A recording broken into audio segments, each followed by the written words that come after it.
নমস্কার, আমি প্রিয়াঙ্কা। তো প্রিয়াঙ্কাস লাইফস্টাইলে আর একটা ব্লগ নিয়ে তোমাদের সামনে চলে এসেছি।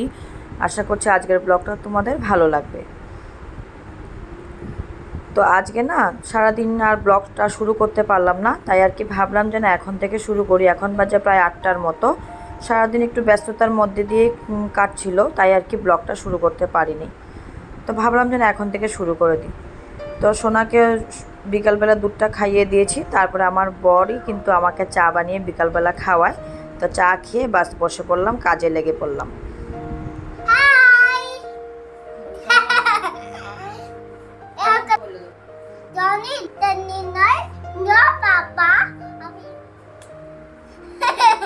তো কাজ করছিলাম।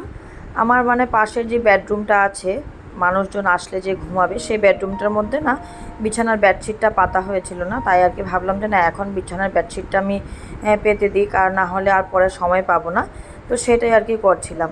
তার মধ্যে তো জানোই ছোটো বাচ্চা থাকলে তো অসুবিধে হয়ই। তো আমার ছেলে আমার আগে পিছে ঘোরাঘুরি করছিল, তাই আর কি বলছে মা আমাকে একটু ভিডিও করো, আমি একটু ক্যামেরার সামনে আসবো। এখন কিন্তু প্রায় কথা বলতে শিখে গেছে, যেহেতু তোমাদেরকে আগের ভিডিওতেও আমি বলেছি যে আমার 2 আড়াই বছরের বাচ্চা আছে। তো ও সুন্দর একটা কবিতা বলতেছিল, জনি জনি এস পাপা। তো ওটা মোটামুটি পুরো শিখেই গেছে, তাই আর কি বলছিল। তা আমি বললাম বাবা জনি জনি এস পাপাটা বলো, তাই আর কি বলছিল। তো লাস্টে আমাকে বললো আমাকে মাম দাও। তো আমি একটা মাম দিলাম, ওকে একটু আদর দিলাম, ও আমাকে আদর দিল। তারপরে যে দেখো দেখতেই পাচ্ছ আমার পিছে আমি বলছি তুমি তোমার ঠাম্মির কাছে যাও, বলছে যাবে না, তোমার সঙ্গেই থাকবো। তো ওই ঘরটাতে বেডশিটটা পেতে আমি চলে এসেছি ঘরটা গুছিয়ে। তারপরে ভাবলাম যে না আমার বেডরুমটা আমি একটু ঝাড় দিয়ে নিই। তো বিছানাটা ঝাড় দিয়ে রাত্রে শোবার জন্যই এখন প্রায় 9টার মতো বেজেই গেছে। কারণ একটা কাজ না বন্ধুরা একভাবে করতে যদি যাই, করতে আর পারি না, কারণ ওই যে সোনা এসে এসে আমাকে একটু মানে দিকদারি দেয়। তো আমি আমার ছেলেকে ঘরে সোনা ডাকি, তাই আর কি তোমাদের সঙ্গে সোনা বলেই বলবো ওর কথাটা যখনই বলবো। তো তারপরে এদিকে ঝাড় দিচ্ছিলাম। তো ঝাড় দিতে দিতে ও আবার বলছে যে মা আমাকে আবার ভিডিও করো। আমি বলছি না এখন আর পারবো না তোমাকে ভিডিও করতে, শোনা তুমি এখন ঠাম্মির কাছে যাও। তো তারপরে ওইদিকে ঝাড় দিয়ে ঘরের সমস্ত কাজগুলো সেরে চলে আসলাম রান্নাঘরের দিকে। রান্নাঘরে এসে চায়ের বাসনগুলো আছে, তো ভাবলাম চায়ের বাসনগুলো একটু পরে মাজবো, আগে আমি চালটা ধুয়ে রেডি করে নিই, যেহেতু 9টা বেজে গেছে, ভাতটা বানাতে হবে। তো জানো তো বন্ধুরা চালের মধ্যে না অনেক কিন্তু পোকা ছিল, জানি না কিভাবে যে চালের মধ্যে পোকা ধরে যায়। যখন উপরের দিকে চালটা শেষ হয়ে যায়, নিচের দিকের চালটাতে না প্রচুর পরিমাণে পোকা ধরে। জানি না বৃষ্টির সিজন তার জন্য হতে পারে, ঠিক বলতে পারছি না। তো চালটা ধুতে কিন্তু বেশ সময় লেগে যায়, 8 থেকে 10 বারের মতন আমার চালটা ধুতে হয়। তো তাই আর কি ধুয়ে ভাতটা বসিয়ে দিয়েছি, বসিয়ে দিয়ে ভাবলাম এদিকে চায়ের বাসনগুলো মেজে ফেলি। সন্ধেবেলা না চায়ের বাসনগুলো মাছ দেওয়ার ইচ্ছা করে না, ভাবি আর কি যে না সারাটা দিন তো পরিশ্রম করি সংসারের কাজে, পরিশ্রাম তো হয়ে যাই, তো আর সন্ধেবেলা মাজবো না, একবারে যখন ভাত বসাতে যাব তখনই মাজবো।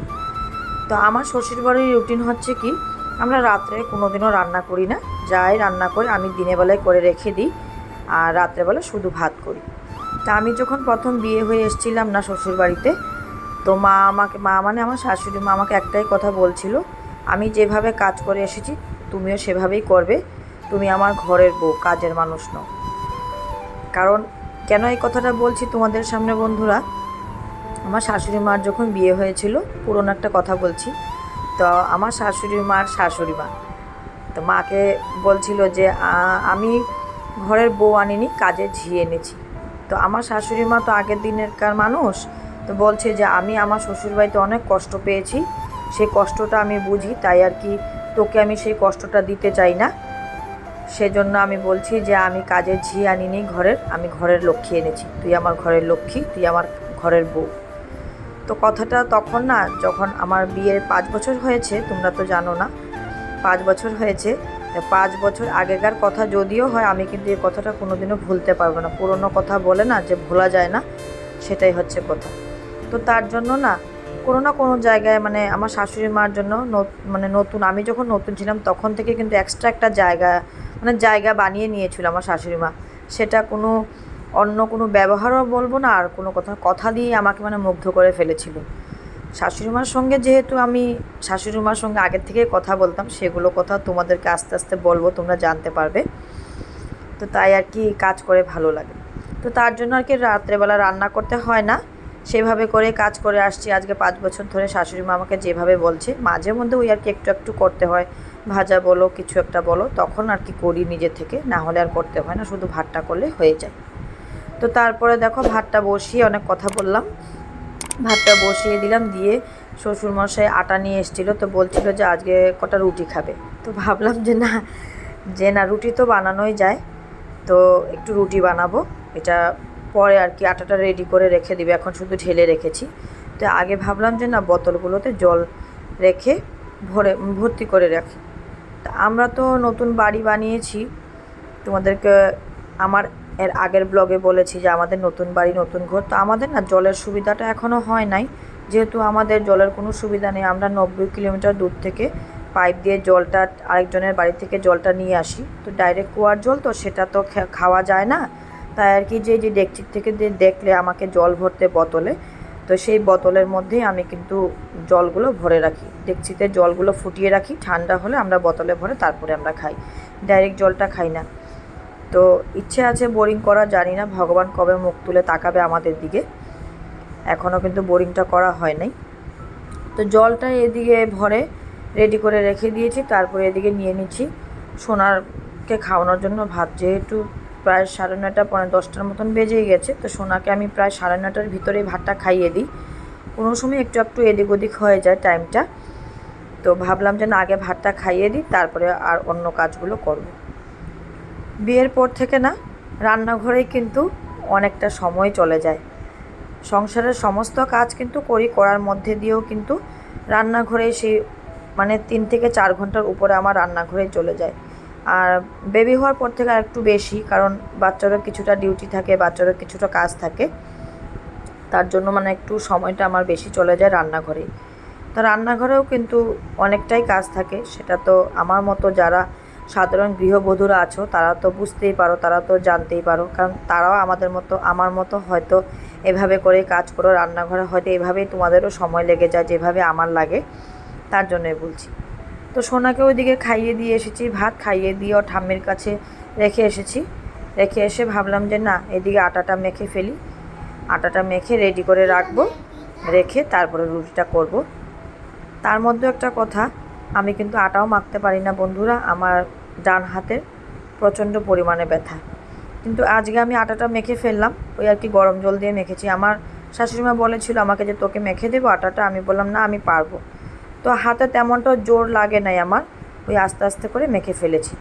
আর একটু আগে তোমাদেরকে যে দেখালাম আমি বাটি দিয়ে ঢেকে রেখেছিলাম, তার আগে যে দেখালাম একটা আঙ্গুল ঢুকিয়ে দেখলাম, তো এই যে আঙ্গুল ঢুকিয়ে দেখাটার মানে হচ্ছে যে আটাটা মাখা হয়েছে কি না সেটা মানে আঙ্গুল ঢুকালে বলে বুঝতে পারা যায়। যদি আটাটা আঙ্গুলের মধ্যে লেগে যায় তাহলে মানে মাখা হয় না, আর যদি না লাগে আঙ্গুলটা ঢুকিয়ে যদি সোজাসুজিভাবে বের হয়ে আসে, আটা যদি আঙ্গুলের মধ্যে না লাগে তাহলে আটাটা মাখা হয়ে যায়। এটা কিন্তু আমার বাবা আমাকে শিখিয়েছিল মেয়ে থাকাকালীন, তাই আর কি সেটা তোমাদের সঙ্গেও আমি শেয়ার করলাম। তোমরা অবশ্যই ঘরে আটাটা মেখে এভাবে করে প্রসেসটা করে দেখবে, যদি এইভাবে দেখো যে আটাটা আঙ্গুলের মধ্যে না লাগে তাহলে ভাববে যে আটাটা মাখা হয়ে গেছে। তো এদিকে আমার আটাটাও মাখা হয়ে গেছে, আর এদিকে আমি রুটিগুলোও বেলে নিয়েছি, এখন আমি রুটিটা একটা একটা করে ভাজবো। তো তারপরেও না রুটিটা ভাজার মধ্যেও একটা কিন্তু টেকনিক আছে। এই যে আমাদের তাওয়াটা দেখছো, এটা কিন্তু অনেক পুরনো তাওয়া, আমি বিয়ের পরে এসেই আমি শ্বশুরবাড়িতে পেয়েছি। তাওয়াটা না অনেক পাতলা হয়ে গেছে, তার জন্য রুটিটা না তাওয়ার মধ্যে বানানো যায় না। তো আমি ওই আর কি রুটিটা এভাবে করে সেঁকে নিয়ে ছাঁকনির মধ্যে দিয়ে ছাঁকি। তো এইভাবে করে আমি রুটিটা বানাতে পারতাম না, আমার শাশুড়ি মাই আমাকে শিখিয়েছে বিয়ের পরে। তা আমার যখন মা এসেছিল, আমার যখন প্রেগনেন্সি ছিল, আমার যখন ডেলিভারি হবে, তখন আমার মা এসেছিল, প্রায় 1.5 মাসের মতো আমার মা এসে এখানে থেকেছিল।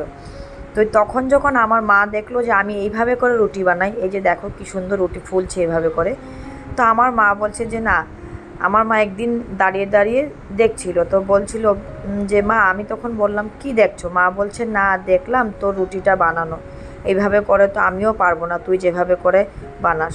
তো মা তখন বলছিল আমাকে যে আমার মেয়ে বড় হয়ে গেছে, কবে যে বড় হয়ে গেছে নিজেই বলতে পারি না। কারণ প্রত্যেক মা বাবার কাছে তাদের সন্তান রাজকন্যার মতন থাকে, বা ছেলে হলে রাজার মতন থাকে, মেয়ে হলে রাজকন্যার মতন থাকে। তো মা সেটা দেখে অবাক হয়ে গেছিলো। তা আমি বললাম যে না, আমাকে আমার শাশুড়ি মা শিখিয়েছে, আমিও পারতাম না মা, এইভাবে করে এখন সহজ হয়। তাওয়াতে একটা একটা করে যদি আমি এইভাবে করে বেলি শেখি তাহলে একটু দেরি হয়ে যায়, এইভাবে করে শেখলে একটু তাড়াতাড়ি হয়, তাই আর কি এভাবে করে আমি করি। তারপরে একটু আলু কেটে নিয়েছিলাম, আলু কুচি করে আলুটা ভাজা করব আর কি রুটির সঙ্গে খাওয়ার জন্য। তা আলুটা কেটে ওইদিকে আমি জলে ভিজিয়ে রেখে দিয়েছিলাম, তোমাদেরকে দেখাইনি, সেটা অফ ক্যামেরায় করেছি। আর এদিকে তারপর আলুটা বসিয়ে দিয়েছি, ভাজা বসিয়ে দিয়ে ভাবলাম রুটি যা বানিয়েছিলাম, তা রুটি বানানোর বাসনগুলো আমি ভাবলাম যে না মেজে ফেলি, এগুলো আর রাখবো না, না হলে আবার খাওয়ার সময় অনেকগুলো বাসন হয়ে যায়, তাই আর কি এগুলো মেজে ফেললাম। তারপরে দেখো এদিকে আলুগুলো কি সুন্দর একটা একটা করে উঠে যাচ্ছে, আলুটা কিন্তু এই কড়াইটার মধ্যে লাগেনি, অন্য সব কড়াইগুলোর মধ্যে না লেগে যায়। এই কড়াইটা না আনারও একটা কাহিনী আছে, সেটা আমি অন্য একটা ব্লগে তোমাদের সঙ্গে শেয়ার করব। তা আলুটা দেখো আমার খুব সুন্দর করে ভাজা হয়ে গেছে। আজকে পেঁয়াজ দেবো না, যেহেতু আজকে আমরা নিরামিষ খাই, তাই আর কি আজকে আমি পেঁয়াজটা দিলাম না, পেঁয়াজ না দিয়ে এমনি আর কি কাঁচা লঙ্কা আর কালিজিরা ফোড়ন দিয়ে ভাজলাম। আমার বর বলে গেছিলো যে একটু হ্যাঁ আলু ভাজা করো, আলু ভাজা খাবো রুটির সঙ্গে, তাই আর কি আলু ভাজা করলাম। তো আলু ভাজা করলাম, রুটি করলাম, সব ভাতও রান্না করলাম, সব করা শেষ। তো এখন ভাবলাম যে না গ্যাসটা পরিষ্কার করে ফেলি, না হলে তো এইভাবে পড়ে থাকবে, কাজ একটা করে বসলে কাজটা শেষ হয়ে যাবে। তো আজকের ব্লগটা এখানেই শেষ করছি, টাটা।